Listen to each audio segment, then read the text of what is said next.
Salut tout le monde, c'est Sébastien du site ou blog imopourtous.com. Alors aujourd'hui, je voudrais vous parler de l'investissement Pinel. Alors je peux autant vous en parler que j'ai investi moi-même dans le Pinel, donc je vais vous donner un petit peu mon retour d'expérience. Alors je vais vous donner mes conseils et mes avertissements. Alors en premier lieu, je vous dirais par rapport au fait d'acheter un appartement issu d'un programme, un gros programme où il va y avoir 50, 100 appartements. Moi, je suis pas spécialement pour, je vais vous dire pourquoi. La première raison, c'est que tout le monde va acheter en même temps, tout le monde va louer en même temps, donc il faudra que vous vous démarquiez par rapport aux autres. Donc peut-être des problèmes pour louer. La deuxième raison, c'est à peu près la même, c'est que lorsque vous allez vendre, et forcément vous allez vendre, puisque à un moment donné, le Pinel ça dure 6, 9 et 12 ans, tout le monde va acheter en même temps, tout le monde va revendre en même temps. Donc au bout du compte, quand tout le monde va vendre, vous allez vous marcher dessus et vous allez mettre des panneaux un peu partout à vendre dans la cité. Donc pour vous démarquer, c'est le même problème que pour la location, ça risque d'être un peu compliqué, à mon avis. Moi, je vous conseille d'acheter déjà tout construit. Moi, c'est ce que j'ai fait. J'ai acheté un bien qui a été retapé par un promoteur. Il a retapé un petit immeuble. Il a tout retapé à neuf et donc j'ai pu profiter aussi du Pinel. Et j'ai fait ça sur deux appartements avec mon frère. Donc du coup, comme ça, j'ai pu visiter l'appartement. Ça, c'est un avantage aussi d'acheter quand c'est déjà construit. Ça évite de voir juste des plans et puis de découvrir des surprises en quelque sorte. Donc nous, on a pu visiter l'appartement avant de acheter. Et un autre petit critère qui est très important, c'est que lorsque vous faites construire, vous passez donc par une banque en général. Et donc cette banque, à chaque fois qu'elle débloque des fonds, elle vous prend un pourcentage de déblocage de fonds. Donc elle peut prendre 1%, 2% pour la toiture, pour les fondations, etc. Donc ça peut vous coûter quelques centaines, voire milliers d'euros. Donc ça peut coûter assez cher. Ensuite, oui, il faut pas oublier que quand vous investissez dans le Pinel, les loyers sont plafonnés. Donc, même si les loyers sont à 700 euros dans votre secteur, pour le même genre d'appartement, sachez que vous ne pourrez pas louer 700 euros. Il sera indexé sur des règles bien précises par rapport à votre ville. Il y aura un coefficient qu'il faudra appliquer par rapport au mètre carré que vous aurez d'appartement.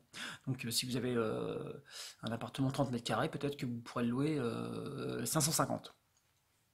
Donc 550 au lieu de 700, bon voilà, vous perdez les 150 euros en théorie. Donc si votre crédit est à 750 ou 700 ou 650, il faudra compléter. Bon ça, vous le savez, de toute façon, l'investissement Pinel, c'est le principe. Puisqu'ensuite, après, vous allez pouvoir défiscaliser malgré tout 2000 ou 2500 euros dans vos impôts. Donc vous allez récupérer ça, mais bon, sachez que malgré tout, l'argent, vous allez quand même la mettre dans votre crédit, hein. Donc vous êtes content de ne pas payer ou payer moins d'impôts, mais finalement vous les aurez mis quelque part, hein, c'est cet argent. Donc il faut y penser. Alors ensuite, je regarde mes petites notes. Oui, alors moi c'est un petit conseil que je voudrais vous donner, c'est d'augmenter, pour augmenter votre loyer, ce que vous pouvez faire, c'est, lorsque vous allez acheter, c'est acquérir en même temps un petit jardinet ou une place de parking. Non, pas une place de parking, je dis de bêtises. Un jardinet ou une terrasse.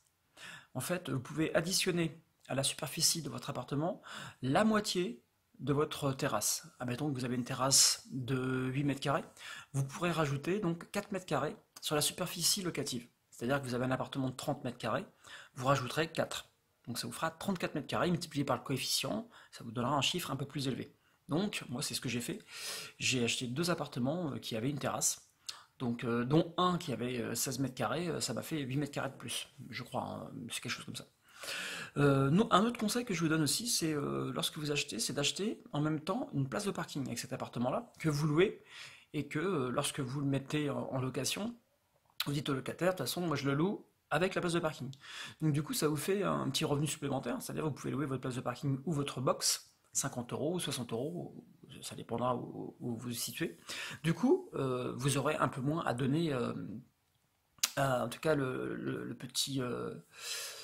petite différence que vous allez donner à votre banque sera un petit peu plus petite. Donc tout ça, c'est ces petites astuces qui vous permettront de, au lieu de donner 200 ou 250 euros, vous me donnerez peut-être que 150 ou 100. C'est toujours ça de gagner. Ça sera votre locataire qui paiera. C'est pas de l'arnaque, c'est juste que le gars il sait à l'avance qu'il aura un- une place de parking. Voilà, en fait il paye quelque chose qu'il utilise. Je continue. Oui, il faut pas oublier que lorsque vous achetez dans du Pinel, donc c'est du neuf, mais c'est assez cher, hein. Vous allez payer peut-être 10%. Alors il y a des professionnels qui pourront peut-être le signaler dans les commentaires, mais c'est de l'ordre de 10% plus cher que dans un bien classique, hein. Je parle pas dans l'ancien, hein, je parle mais un truc neuf. Sachez que c'est quand même bien plus cher parce que les matériaux sont peut-être plus solides, je sais pas. Enfin, bref, avec des règles plus draconiennes. Voilà, donc bah écoutez, je vous ai donné quelques petits paramètres, je pense qu'il y en a d'autres, mais si vous voulez en savoir plus, vous pouvez aller sur mon blog imo-pour-com, imopourtous.com, pardon, et j'ai fait un article justement sur la loi Pinel, mais j'explique un peu plus précisément ce que je viens de vous dire, peut-être avec plus de réponses. Voilà, bah écoutez, je vous ai fait une petite vidéo rapide, comme d'habitude. Si vous aimez la vidéo, faites un petit pouce, hein, ça mange pas de pain. Et je vous dis à bientôt pour une prochaine vidéo. Salut!